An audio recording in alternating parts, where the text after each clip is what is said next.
Bueno, la invasión de Rusia en Ucrania o rusa en Ucrania cumple su día 43 y ha provocado una tragedia humanitaria que va camino de llegar a cosas todavía peores. Las autoridades de la región de Lugansk, en la franja oriental de Ucrania, han instado ayer miércoles y hoy jueves a los civiles a evacuar la zona cuanto antes y mientras sea seguro, debido a que los bombardeos rusos podrían cortar las rutas de escape tras más de este mes de éxodo de civiles hacia el extranjero o hacia las provincias lejanas del frente de guerra. El gobierno ucranio ha informado de que las tropas enemigas se están reagrupando y preparan una nueva ofensiva en las zonas que no controlan de la región de Donbass, que incluye las provincias de Donetsk y Lugansk. Vamos a platicar con Vladimir Roubinsky. Él es director del Laboratorio de Política y Relaciones Internacionales de la Facultad de Derecho y Ciencias Sociales de la Universidad ICESI. Don Vladimir Roubinsky, muchas gracias por recibir esta llamada de nueva cuenta desde la Ciudad de México. Muchas gracias por la invitación. Buenos días.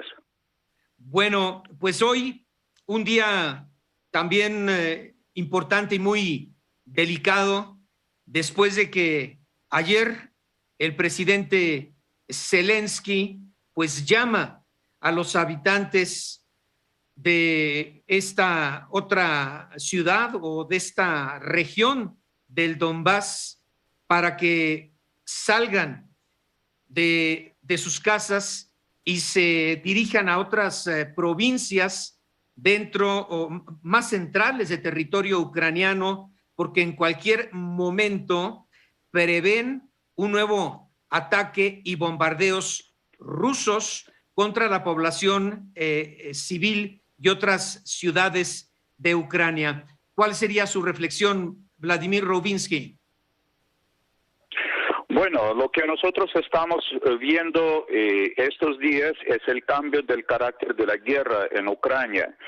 Claramente la estrategia inicial de los rusos de hacer un blitzkrieg, tomar control sobre los puntos claves en Ucrania ha fracasado, y lo que están haciendo ahora las tropas rusas es reagruparse usando otra estrategia. Parece que están enfocándose en una sola parte de Ucrania y por supuesto lo que estamos también viendo, las evidencias son muy claras, que están usando armamentos que no hacen diferenciar entre los civiles y los militares, que en muchos casos de hecho es imposible hacer porque hay una población civil bastante grande que se encuentra dentro de las ciudades contra las cuales están realmente haciendo este asalto los rusos. Y yo personalmente veo la situación muy complicada. Parece que hay poca cooperación o prácticamente la cooperación nula por parte de las autoridades rusas con las instancias internacionales, con la Cruz Roja, con las Naciones Unidas para poder realmente garantizar las vidas de estos civiles. Entonces yo realmente veo la situación muy preocupante. Bueno, porque según el último parte del alto mando de las fuerzas ucranianas, los principales esfuerzos militares rusos se centran ahora en preparar una gran ofensiva para establecer un control total sobre el territorio de estas provincias de Donetsk, que incluye la ciudad portuaria de Mariupol, y también Lugansk, al este del país. Y en paralelo a estos preparativos, la artillería rusa sigue golpeando localidades de Donbass. Ayer una decena de edificios, lo vimos a través de las imágenes en redes y en televisión, ya estaban en llamas por los bombardeos rusos y hay que recordar que el pasado 25 de marzo Moscú anunció que rebajaba sus objetivos militares en Kiev, como usted bien dice, y centraba sus operaciones en el este del país. Como experto y como analista y enterado de las consecuencias probables de este conflicto, ¿qué significa este cambio de estrategia, esta reagrupación de las fuerzas militares rusas, se habla de mercenarios chechenos y también de Siria, que son pues más violentos que muchos de estos jovencitos que han sido reclutados en Rusia y que pues no saben ni cómo cargar un fusil. ¿Cuál sería su opinión al respecto? ¿Hacia dónde se encamina este conflicto si es que se verifica este cambio de estrategia por parte de Putin? Hay dos dimensiones de las estrategias rusas. En primer lugar, es muy claro que lo que inicialmente estaba planteando Putin no se logró, porque la posición oficial rusa al inicio de lo que los rusos ni siquiera llaman la guerra, ellos utilizan otro lenguaje, están hablando de una operación especial militar, y estos objetivos que fueron anunciados al inicio de esta invasión rusa tenían como parar la resistencia de los ucranianos, destruir los sistemas de combate antiaéreo, realmente acabar con la fuerza militar ucraniana. Claramente esto no ocurrió y yo creo que esto fue una sorpresa para los rusos porque no esperaron esta resistencia por parte de los ucranianos. Entonces lo que están haciendo ahora es rediseñar su estrategia, buscar otros objetivos y aparentemente lo que ahora va a decir Putin, la Rusia de Putin, que el objetivo principal es recuperar el territorio de Donbass y Lugansk, porque recordamos que al inicio de la guerra los separatistas de Donbass y Lugansk no tenían control sobre todo el territorio de Donbass, sino una parte. Entonces ahora lo que va a intentar hacer los rusos es realmente concentrar todas sus fuerzas para poder tener el control efectivo de estos territorios, que además tiene una conexión con la península de Crimea, que es un objetivo estratégico de los rusos, porque, por ejemplo, el agua potable que reciba esta península, que tiene una escasez enorme del agua, pasa por un canal que proviene de esta región. Entonces, para los rusos es esencial hacer este control y van a hacer todo el esfuerzo para lograr este objetivo, nuevo objetivo. Bien, esto querría decir que Putin cambia la estrategia que obviamente fallida en un principio. Él pensaba que en una semana sucedería lo mismo que en el año 2014 con la anexión de Crimea. No cesa desde su perspectiva Vladimir Putin de su principal objetivo, y es que Ucrania se rinda a los militares rusos prácticamente en todo el territorio o exclusivamente en esta región del Donbass. Sí, usted está mencionando muy correctamente la experiencia de la anexión de la península de Crimea en 2014, que fue muy fácil para los rusos, simplemente porque los ucranianos no dieron la pelea en ese entonces. Yo creo que en este sentido, la Rusia de Vladimir Putin y posiblemente incluso los militares rusos se cayeron en su propia trampa. Pensaron que iba a ser igualmente fácil la toma de todo el territorio de Ucrania. Esto fue anunciado. También entre los objetivos, y Rusia sigue diciendo que este es su objetivo, es denazificar Ucrania, que realmente no tiene ningún sentido porque el gobierno de Ucrania es un gobierno democrático, y asegurarse que Ucrania no hace parte de la OTAN, no va a tener las bases de las tropas extranjeras sobre su terreno. Y esto es lo que siguen demandando durante estas negociaciones. Pero yo creo que ahora para Vladimir Putin será imposible controlar o imponer un nuevo gobierno sobre Ucrania, y lo que él va a hacer es, o lo que realmente está tratando de hacer, es mostrar el control sobre el territorio de Donbass como una victoria, sobre todo para la opinión pública rusa, porque de otra manera sería muy difícil para Putin explicar todo lo que comienza ya a pasar, lo que comienzan a sentir los rusos, la escasez de alimentos, una crisis que está por llegar en Rusia catastrófica. Él tiene que buscar alguna explicación para la opinión pública rusa. Yo creo que esto es lo que va a hacer. Va a decir que el objetivo real no era ocupar todo el territorio ucraniano, sino establecer el control sobre estas repúblicas de Donbass y Lugansk, que según lo que él dice, fue bajo la solicitud de liderazgo de estas dos repúblicas separatistas que Rusia hace esta invasión a Ucrania.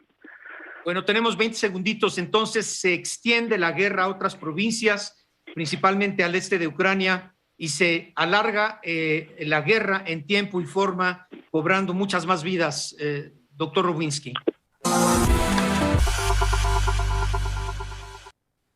Bueno, le decía que en este día 43 de la invasión rusa a Ucrania, las tropas rusas, en este cambio de estrategia, van a continuar su ofensiva hacia el este, hacia la ciudad de Izium, una ciudad clave en el avance desde Yarkov hacia otras dos, que son Sloviansk y Barmikove, localidades que pueden servir, decíamos, de puente en la ofensiva Rusia hacia el control del Donbass. Y en este camino, lamentablemente, pues seguirá la evacuación, el abandono que tendrán que hacer miles o millones de personas a causa de las hostilidades rusas. Se habla de que ya son 11 millones que han tenido que abandonar sus hogares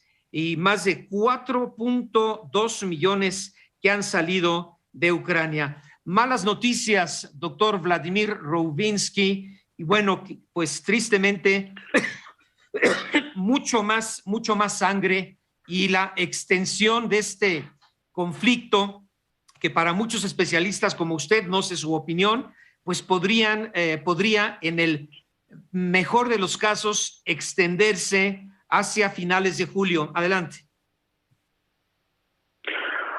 Sí, yo creo que a estas alturas es difícil decir exactamente hasta qué momento van a durar los combates, hasta qué momento va a haber la fase activa de esta guerra, porque los rusos insisten que la única razón por la cual ellos deciden terminar la fase activa, el combate, el asalto contra Ucrania, es cuando Ucrania acepta todas las demandas de Moscú. Y algunas de estas demandas son, en un principio, no son aceptables para Ucrania, que tienen que ver con la integridad territorial de Ucrania. Las demandas rusas no son aceptables. Entonces, tenemos una situación, un escenario donde hay negociaciones, donde hay algunos puntos que aparentemente están llegando a un compromiso, pero los principales puntos, las principales demandas de los rusos no pueden ser aceptados por los ucranianos. Entonces, así nosotros vamos a ver una parte de combate muy activa durante un tiempo largo y luego posiblemente van a mermar porque simplemente la guerra cuesta y la economía rusa, que comienza a experimentar muchas dificultades, no va a tener capacidad de continuar a la misma escala este asalto. Yo creo que esto va a durar algún tiempo, pero va a llegar a un momento cuando simplemente Rusia no va a tener capacidades para continuar con esta ofensiva, y es lo que prácticamente están buscando las sanciones de Occidente para poder apretar, decimos, a Rusia para que no tiene recursos para continuar con la guerra, porque las otras herramientas aparentemente no están funcionando. Y para concluir, doctor, mientras más avanza la invasión, independientemente de este cambio de estrategia, reorganización de las tropas, etcétera, dicen mientras sigue caminando Putin en el fango, más se va hundiendo y tarde o temprano tendrá que aceptar que es una guerra perdida. Pero ante la desesperación, ahora la principal preocupación del mundo es su capacidad y posibilidad de que pueda utilizar armas químicas e incluso algún tipo alguna parte de su arsenal nuclear, que esto, bueno, pues podría desatar lo que hasta hace poco se antojaba casi impensable, que sería una tercera guerra mundial. Es una cuestión muy difícil. qué recursos adicionales puede utilizar Vladimir Putin, pero yo creo que con todo lo que es Vladimir Putin no es un suicida.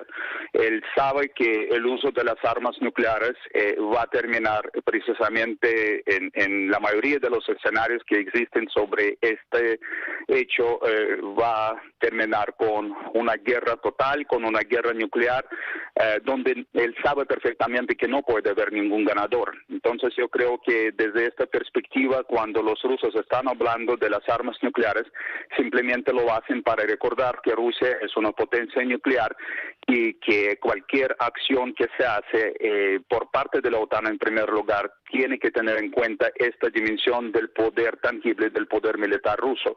Y lo que vemos precisamente que la OTAN está muy cuidadosa para no pasar estas líneas, no involucrarse directamente en el combate y porque... En este espacio de la comunicación en México, ¿eh? Muchísimas gracias. Saludos a México. Gracias.